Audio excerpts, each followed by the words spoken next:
할렐루야, 매일 말씀과 함께하는 삶, 매말씀의 시간입니다.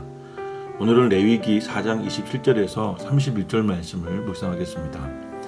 만일 평민의 한 사람이 여호와의 계명 중 하나라도 보지 중에 범하여 허물이 있었는데 그가 범한 죄를 누가 그에게 깨우쳐주면 그는 흠없는 암염소를 끌고 와서 그 범한 죄로 말미암아 그것을 예물로 삼아 그 속죄물의 머리에 안수하고 그 제물을 번제물을 잡는 곳에서 잡을 것이요 제사장은 손가락으로 그 피를 찍어 번제단 뿔들에 바르고 그 피 전부를 제단 밑에 쏟고 그 묻은 기름을 화목제물에 기름을 떼어낸 것 같이 떼어내 제단 위에서 불잘라 여호와께 향기롭게 할지니 제사장이 그를 위하여 속죄한즉 그가 사함을 받으리라.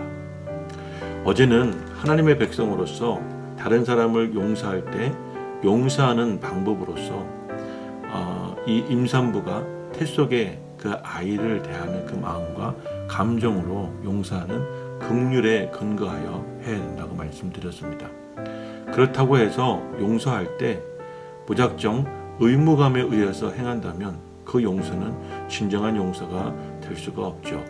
그리고 용서란 횟수의 의미가 없으므로 결국 무한 반복될 수밖에 없는데 이때도 역시 무거운 부담감과 의무감으로 이를 악물고 버텨가며 지속적으로 용서를 해야 된다고 한다면 그것 또한 진정한 용서가 될 수 없습니다. 그렇다면 우리가 하나님의 백성으로서 용서를 실행하는 태도는 어떤 것이어야 할까요? 히브리어로 파님야폿이라는 말이 있습니다. 파님야폿. 이 말은 웃는 얼굴이라는 뜻입니다. 다른 사람을 지속적으로 무한히 계속 용서를 해야 된다고 하면 부담감이나 또는 의무감으로 우리도 모르는 사이에 얼굴을 찡그리며 용서를 해야 되는 것이 아니라 우리는 늘 즐겁고 행복한 마음으로 항상 웃는 얼굴이어야 한다는 것입니다. 그래야 용서가 진정한 용서가 되며 용서를 받는 사람의 입장에서도 마음속에 내가 저 사람에게 진정으로 용서를 받았구나 라는 확신을 가질 수가 있게 되는 것입니다. 이런 상황에 대하여 유대 랍비 문헌에는 다음과 같은 예화가 등장합니다.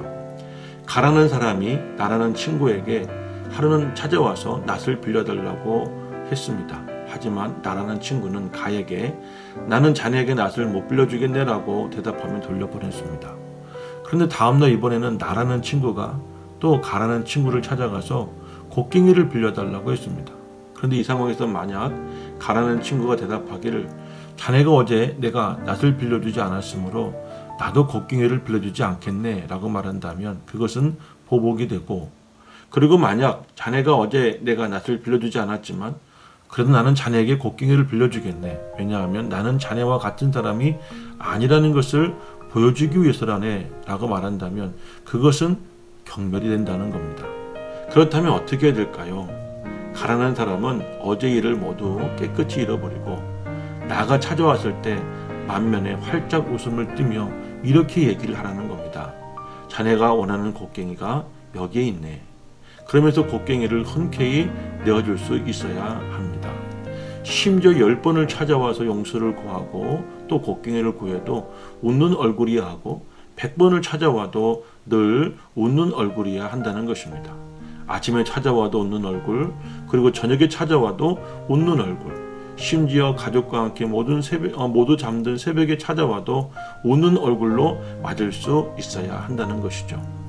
이런 식으로 몇 번이고 찾아온다고 할지라도 지속적으로 끊임없이 웃는 얼굴로 상대방을 받아들이고 그것을 반복적으로 용서하는 자세를 파님야폿, 아름다운 얼굴, 웃는 얼굴이라고 표현하는 것입니다. 사실 용서란 횟수의 문제가 아닙니다. 단 한 번이라도 그 사람을 진정으로 용서하는 긍휼을 가지고 있어야 하며, 그럴 때 그 용서가 수없이 반복된다 하더라도 우리는 늘 얼굴에 한결같이 웃음을 띠며 용서를 할 수가 있게 되는 것입니다.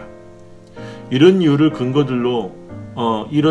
근거로 생각해 본다면 사람들이 죄의 문제를 갖고 용서를 빌기 위해서 하나님을 찾아갔을 때 과연 하나님은 그 사람들을 어떻게 용서하실까요? 아마 하나님께서는 우리가 용서를 빌 때 언제나 활짝 웃으시며 마음속 깊은 곳에서 진정으로 용서를 실행하실 것입니다.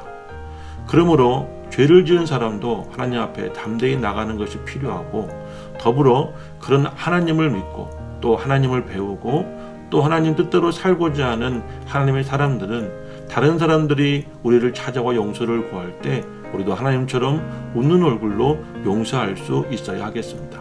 보배로운 여러분, 오늘 아침에 묵상을 하였다 하여도, 우리가 아무리 하나님을 닮으려고 훈련이 잘된 그리스도인이라 하여도 하루아침에 웃는 얼굴로 불편한 사람 앞에서 용서하고 그 사람과 화목하기가 어렵습니다. 그래서 이렇게 매일 말씀과 함께는 삶 운동을 시작하게 된 것입니다. 우리의 마음을 주님께 맡겨드리고, 그리고 오늘은 한번 거울 앞에서 여러분의 얼굴 중에서 가장 아름다운 얼굴인 여러분들 웃는 얼굴을 보시면서 온종일 만나는 사람들 앞에서 그렇게 웃는 얼굴로 하루를 살아보시기를 바랍니다. 그렇게 오늘 하루, 그리고 내일 그렇게 한 주를 살고 한 달을 살고 또 여러분 지속적으로 살다 보면 우리 얼굴은 언젠가부터 늘 웃는 얼굴로 변하게 될 것이고, 그리고 우리는 늘 파ним야폿 아름다운 사람, 웃는 얼굴의 사람으로 변화되게 될 것입니다. 저는 여러분들이 그런 사람이 되어서 늘 사람을 용서하고 세상을 아름답게 변화시킬 수 있기를 간절히 소망합니다. 저는 예수님처럼 세상과 공감하는 교회 꿈의 교회 엄식 목사였습니다.